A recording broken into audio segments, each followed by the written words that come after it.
నిన్న మొన్నటి వరకు మిడిసిపడ్డ అమెరికా ఇప్పుడు కాళ్ల బేరానికి వస్తోంది. మరోవైపు పరిస్థితులను తమకు అనుకూలంగా మార్చుకుంటోంది రష్యా. 4 ఏళ్లలో మారినది కేవలం 4 రోజుల్లో ఎలా సాధ్యమైంది? ట్రంప్ విలన్గా, పుతిన్ హీరోగా ఎలా మారిపోయారు? తాము ఏం చేసినా కరెక్టే అన్నది అమెరికా వైఖరి. ఆఖరికి స్కూల్పై టామ్హాక్ మిసైల్తో దాడి చేసి 170 మంది బాలికలను పొట్టన పెట్టుకున్నాక కూడా అమెరికా వైఖరిలో మార్పు రాలేదు. అధ్యక్షుడు ట్రంప్లో ఏమాత్రం పశ్చాత్తాపం కనిపించలేదు. పైగా నేపాల్ని ఇరాన్పైకి నెట్టే ప్రయత్నాలు చేస్తూ వచ్చారు. ఇదంతా ఒకెత్తు.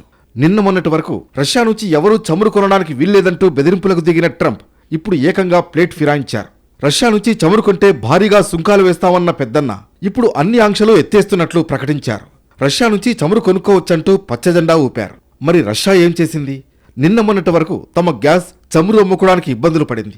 ఇప్పుడు అమెరికా అన్ని అడ్డంకులు తొలగించింది. కానీ యూరప్కు గ్యాస్ ఎగుమతులను పూర్తిగా నిలిపివేసింది రష్యా.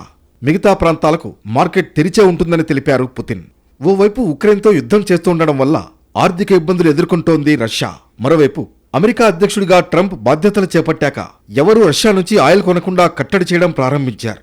కొంతవరకు సక్సెస్ అయ్యారు. దీంతో రష్యా చాలా ఇబ్బంది పడింది. కానీ ఇప్పుడు ఒక్కసారిగా ట్రంప్ కాళ్లబేరానికొచ్చారు.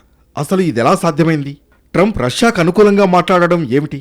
యూరప్కు గ్యాస్ ఇచ్చేది లేదని పుతిన్ మొండికేయడం ఏమిటి? ఇదంతా ఇరాన్తో కోరి కయ్యం పెట్టుకోవడం వల్ల ఎదురైన పరిస్థితి. హర్ముజ్ జలసంధిని ఇరాన్ మూసివేయడంతో కేవలం 4 రోజుల్లో పెద్దన్న సీన్ మారిపోయింది. ఇక దీన్ని తనకు అనుకూలంగా మార్చుకోవాలని చూస్తోంది రష్యా. యుద్ధంలో ఉక్రెయిన్కు ఆయుధాలిచ్చి ఎగదోసిన వాళ్లను ఇబ్బంది పెట్టాలని లక్ష్యంగా పెట్టుకుంది. ఏది ఏమైనా ఇరాన్లో 170 మంది అమాయక బాలికలను అమెరికా బాంబు వేసి చంపినా ప్రపంచం పట్టించుకోలేదు. కానీ ఇరాన్ హర్ముజ్ జలసంధిని 4 రోజులు మూసేస్తే విలవిలలాడిపోతున్నాయి. ఆయిల్, గ్యాస్ కొరతతో ఇబ్బందులు ఎదురయ్యేసరికి పుతిన్ హీరో అయిపోయారు. ట్రంప్ ఒక్కసారిగా విలన్గా మారిపోయారు.